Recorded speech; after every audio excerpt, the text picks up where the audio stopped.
Hey everyone, I'm Alex Kantrowitz. I'm the host of Big Technology Podcast, and I'm thrilled to be here for a conversation with the head of Google Research, Yossi Matias, about the future of research and how it intersects with product. Yossi, great to see you. Well, thanks for being here, Alex. Definitely. So, there's been a lot of noise in the AI world recently, a lot of noise. But recently, Google has come up with a hypothesis about cancer cell behavior with an LLM that was then proven out in a living cell. So can you talk a little bit about the significance of this and how it came about? Is this the beginning of generative AI being used to potentially cure cancer, or was it lucky? What should we think about it? Yeah, first, I think that obviously we see the progress on AI is transformative. And one of the areas that AI can probably do more impact than anything is in healthcare, because healthcare is really about information-based kind of science. Now, when you bring together disciplines, then obviously you unlock new opportunities. And with AI models, generative AI, we now have better understanding to understand patterns. And by all means, this is in a sequence of a lot of research work. And a lot of the magic happens with collaboration. So this one, for example, on the cell-to-sentence is a collaboration with Yale researchers and researchers from Google Research and Google DeepMind looking into how to leverage foundation models in combination with the data that we have on cells. So I think that it's a step towards, obviously, some of the biggest challenges that we have on healthcare. There's a lot of more work to do. It's part of a journey. I mean, we're looking into how to use generative AI models actually for a few years now, how to adapt them to models, how to help them with diagnostics, how to actually empower researchers with the like of AI co-scientists, which if you think about it is really using AI agents to help out sift through the information and do the kind of work that in the past only very sophisticated people could do. And now we can actually unlock these opportunities and empower the researchers to ask even bigger questions. Right, I did the reading. It seems like what happened with this model is that it found a substance that hadn't been used to treat cancer cells. They basically get them to raise their hands to the immune system, which is pretty amazing. Yeah, if you think about it, there's so much information there that we have yet to unlock. Actually, in many cases, we don't know what we don't know. That's why the scientific process of looking for hypotheses, and again, by the way, this is the basic for AI co-scientist, which is about how to help out with generate these hypotheses. But when you think about projects and efforts such as the cell-to-sentence, it's really about how do we actually leverage an AI on the cell information in this case, right, to actually identify the kind of patterns that may be hidden out there. And again, under the assumption that there are hints all over the place, one of our effort on the scientific process is to uncover, identify these hints, test them, validate them. This all takes a lot of effort and time, and AI is really empowering that research and accelerates it. Okay, so let's talk about quantum briefly. Google this week had a quantum breakthrough where the quantum chip was able to complete an algorithm 13,000 times faster than a traditional supercomputer. It's one of those headlines that we see all the time about quantum. Maybe it's to the public, it seems more frequent than it does when you're actually doing the research. But we see like these breakthrough headlines about quantum frequently.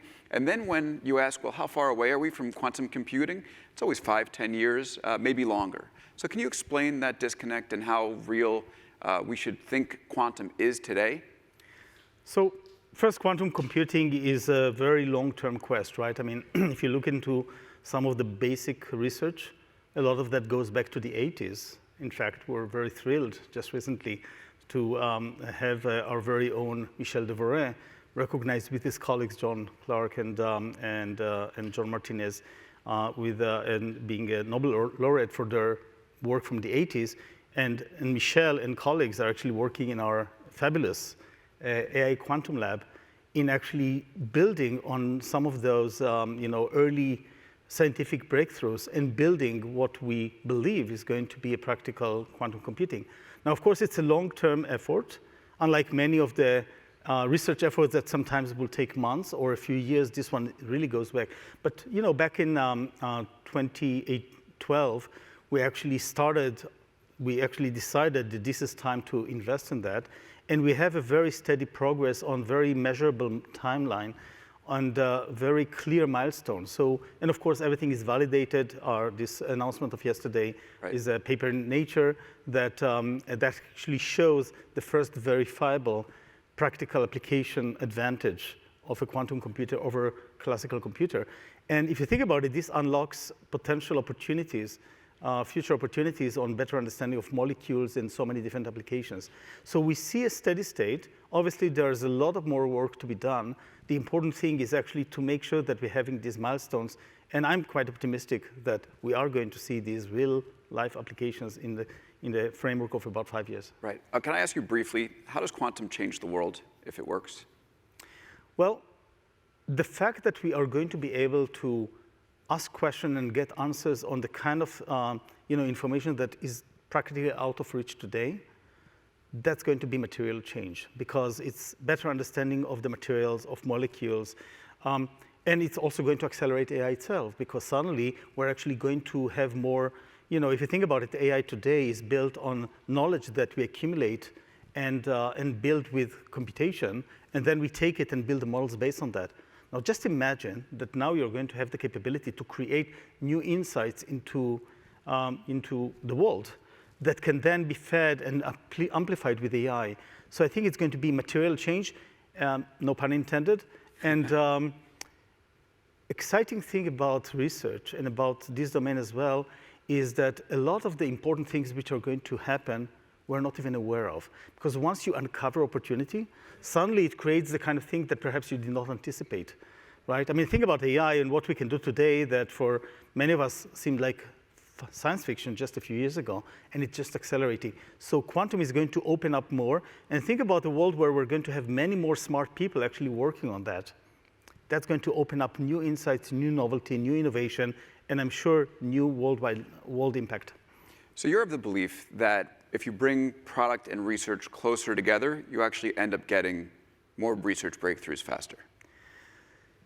One thing so first, I'm kind of both excited about deep research and intellectual curiosity and scientific research. As well, I'm a product guy. In the Google, I was actually over a decade on search leadership, working, actually leading autocomplete in search and sports experience and trends and so forth. So on the other hand, of course, today, especially today, it was always the case that research is a driver for everything that we do. But today it's more than ever, because when you think about innovation, a lot of it is built on unlocking capabilities that we should actually solve the research problem, and then it goes back. This goes to what I'm really excited about, which I call the magic cycle of research. Something I always was excited about. In fact, even as early on in my career, when I was in Bell Labs in their heydays, my most theoretical research was motivated by real-world examples, and then actually taking the results and applying them back was, to me, the most fascinating aspect. Today, that's what we do all the time, because all of our research projects and efforts are motivated by problems in the real world that if we solve it, it would actually unlock opportunities. Some of them longer term, some of them would take years. Many of them are actually within months. Now, this magic cycle is about how to drive breakthrough research motivated by real-world problems, then solving the problem, the research problem, quite often publishing it. That's why it's so important to actually have the validation, the peer-reviewed and everything. That's good. And then taking it back to, applying it back to real-world applications on products, on businesses, on science and society. Right. And this generates the next questions. Now, this cycle, one of the magical things about Google Research is that we are actually working through the entire cycle. And the same team quite often that actually had the breakthrough research is the team that would actually then bring it together with product teams and others, partners, to actually reality and go back to the next big questions and accelerate that. But let me ask you, isn't there a danger of bringing product and research too close? I mean, you could have the researchers motivated to get into the product cycle. And product, oftentimes, it's evaluated by growth, quarter to quarter, and you really want a long-term focus on research. So how do you think about that?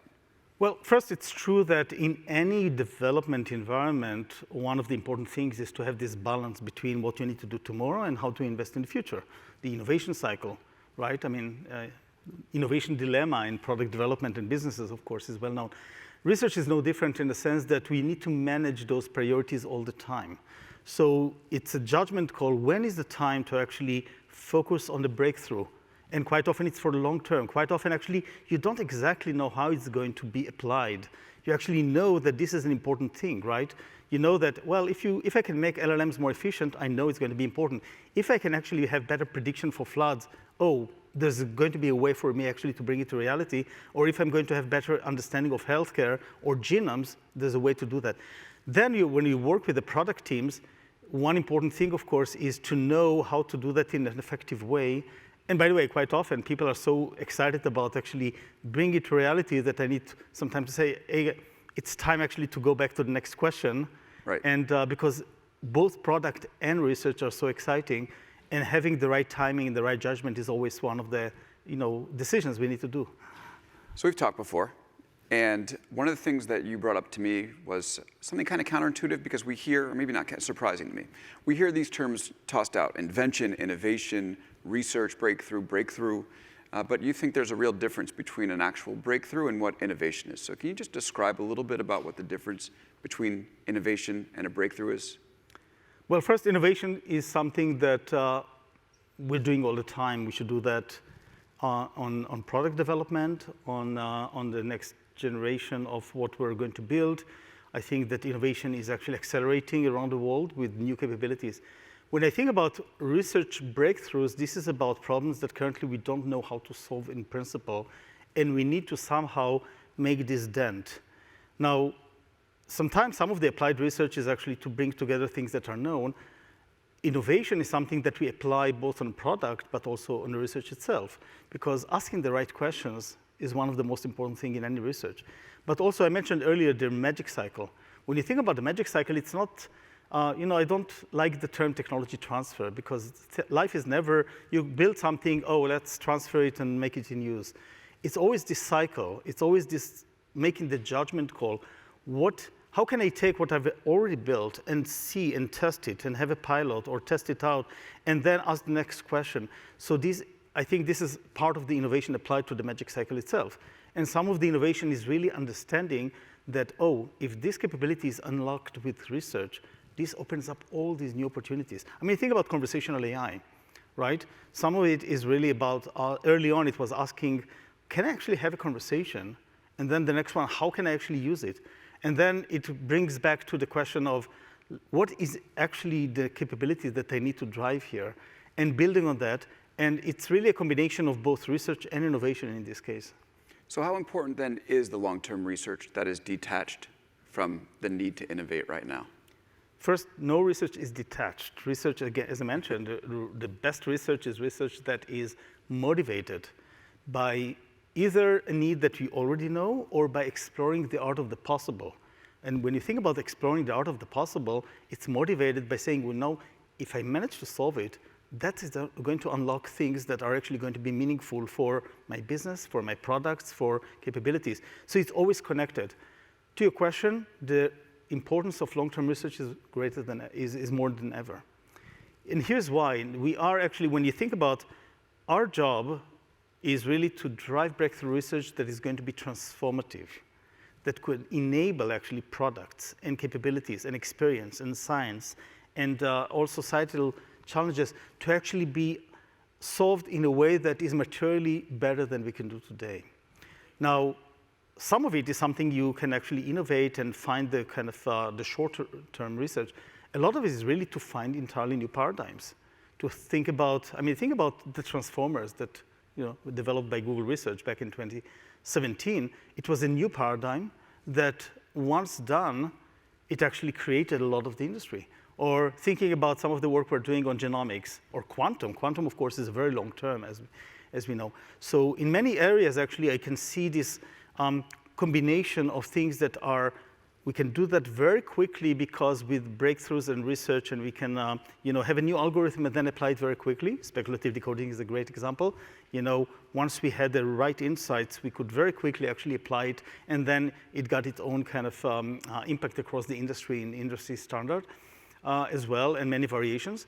And there are things that you need to actually think through, new architectures, new capabilities, new ways in which to do generative AI or healthcare, or Earth AI, for example, that is built on years of actually research, when you think about it. Earth AI is about taking all our geospatial models that we developed over the years to tackle various problems and take those state-of-the-art problems with a lot of other models that we developed over the years, then leverage generative AI on top of that, and enable anybody to ask any question about Earth and planet in plain language, and suddenly get the result which actually is based on combination of all these models. Now, if you think about it, this is a long-term research that is based on various components that each of them was a pretty long-term research itself, right? I mean, our work on flood forecasting started in 2017. Now we have a global model serving 2 billion people in 150 countries. It took us years of magic cycle iterations to get there, and now this comes with other models such as storms, weather nowcasting, population dynamics, etc., along with agentic layer of AI to actually enable and unlock new opportunities. If you think about this dynamics of this to get to the point that now businesses, organizations can actually use it to solve their problems, it actually was a pretty long cycle, but there were many milestones in between. So I'm a great believer that in many cases you take a very long-term vision on something that looks very audacious, but then you actually unpack it into tangible milestones. Some of them are research milestones, some of them are product milestones, right, that actually helps you get into that kind of, what you're trying to get into this mountain that you try to climb. All right, so let's take it on a practical level now. I mean, you're very close to what's happening in generative AI. You're looking at the latest breakthrough research. Where is the next breakthrough coming from? The beautiful thing about research is that it's really exploring, in many cases, exploring the unknown. And one thing that we all need to be very humbled about is that in any given moment, we don't know what we don't know. And the exciting thing is to actually explore that terrain. Of course, it's not at random. We don't just try to bump into opportunities. We try to be intentional about it. We try to take some bets. So the most exciting thing are the things that we don't know yet. Now, obviously, we want to look into new architectures. We want to do new insights. We want to be inspired by, a lot of what we do is really inspired by the human brain and people and animals and how we see behavior. And we know there are gaps. We know that certain, people or animals can do things much, much more efficient than we can do as humans. This is actually a proof of existence. So in research, quite often what you do, you first want to understand that if something is possible, and I've yet to see something that is not, to be honest. And then if you know it's possible, the question is, how do I get there? And what are the steps? So I think there's a lot that we're going to uncover that we're not even aware of. Briefly, do you think the majority of progress in generative AI is going to come from algorithms or just more compute? I think it's going to be a combination. Obviously, a lot of the progress that we've seen actually, even going back to the early days of, the new revolution of deep learning, was taking some ideas that were there before, and suddenly when you put enough computing power and enough data, suddenly it has a phase transition in terms of utility and what it can do. So it's always a combination. I mean, think about, we discussed earlier about the cell-to-sentence. So a lot of the material and knowledge is there, but then when you take a big model, you put a 27 billion parameter model out there, and you build on that, suddenly it unlocks new opportunities. When you take MedGemma and you put some capabilities of medical information, and suddenly you can unlock new opportunities that you don't know. So some of it is about scale. But then there's a layer of reasoning that we have. For AI co-scientists, for example, it's not only about doing the search out there. It's really about applying the kind of reasoning that typically you'd expect researchers to do, which is to form hypotheses, to actually then go through ways of testing them, and then measuring them. So, or think about our work on empirical software to help model building. When a lot in the scientific process, some of the biggest hurdles is really you have a problem, you want to build a model. You actually have a bunch of models, just testing and see what's the best and then trying to get the answers. It's very tedious work. With this AI-based empirical software that can actually build and help you select the right model for that, it accelerates the entire. So obviously, this combination of not only stronger models, but more intelligent models with better reasoning and thinking, as well as the power to do that, is one approach. Right. On the other hand, algorithmic innovation, and anybody who's been long enough in research knows that there are some problems that at some point somebody comes with this innovation that is an aha moment, and I can actually solve it in a way that was previously impossible. Think about the transformers. There are going to be more algorithmic innovations that are going to make breakthroughs. Some of them are already in the work, and I'm really excited when I look into some of the work our teams are doing on algorithmic innovation. I'm excited about what I see from the ecosystem, the academic community, research communities, and other companies. And but I think the best is yet to come. So you're the head of Google Research. How do you convince researchers to work on something that's not generative AI related? When you ask yourself what drives researchers, I would say it's a combination of working on interesting problems that, typically when you have a problem that nobody could solve, that makes it interesting, right? It's a riddle. It's kind of a math Olympiad kind of challenge. Problems that matter, that could make a difference. And the intersection of finding a problem that is going to be both interesting, exciting from a research point of view, then something that could be applied and have a big impact is really the motivation. This is the research cycle that I was talking about. This is the motivation for the brightest researchers.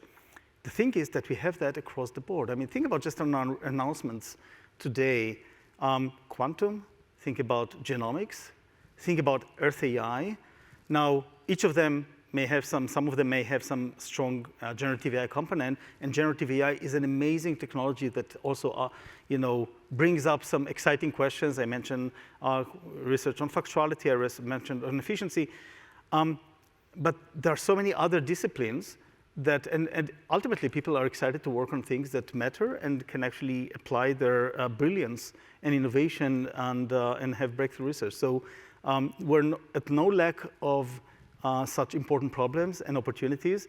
And again, I'd like to give a shout out to the amazing team at Google Research, brilliant researchers. And when we bring together talents, looking into the different disciplines, bring people who understand languages and health and climate and quantum, and we bring them all together, then a lot of the magic happens. And it's quite amazing to see how people actually also quite often move between disciplines and bring their insights from one to another. So I think, again, the exciting part of Google, of being in research today, is also that the fact that we have the full stack of research. We have AI infrastructures, great models, world-class research, products that we can actually be inspired by and then apply to. So this altogether enables us to actually get really exciting research on many disciplines, anything from machine learning foundations and algorithms into systems, into quantum, into science, into applying to societal problems. Okay, I got one last one for you before we have to go. The cancer research. One of the cool things about that, if I get it right, was that the model went through all these different potential treatments that hadn't been tried yet, and actually found one that would work better than the ones that humans had uncovered. Well, obviously, this technology, generative AI technology, is going to be applied in research all across the board. Do you anticipate that it's going to lessen the need for researchers, or are we going to have more?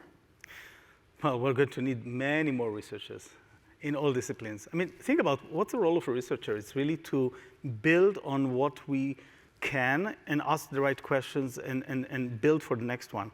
Now, the only situation where you need less researchers is if you assume that we practically almost answered all the questions that we need to have. I don't think anybody here in the audience would think that. We are only understanding a tiny bit of what we need to understand. In fact, the opportunity that we have with AI to empower researchers is going to give opportunity not only for more researchers, but for each of them to ask bigger questions, move faster on the research agenda, have better results. I mean, think about AlphaFold, which my colleagues were recognized with Nobel Prize, Demis and John. I mean, we don't have less researchers working on proteins. We actually have many more, right? But now they don't need to work on the protein folding problem. They're actually using it for bigger questions. With AI co-scientists, again, think about the fact that every grad student, every postdoc, have now their own research lab, which can help them with literature search, looking at hypotheses. So now they are going to ask bigger questions. They are going to ask the kind of questions that previously we expected only very senior scientists to do. And we can actually accelerate the kind of scientific process. Similarly in healthcare, similarly in climate, similarly in education. I mean, with AI, there's an opportunity for more teachers to be more effective, do more effective work with more students. And again, we're no lack of opportunity to actually have the next generation be educated in a better way.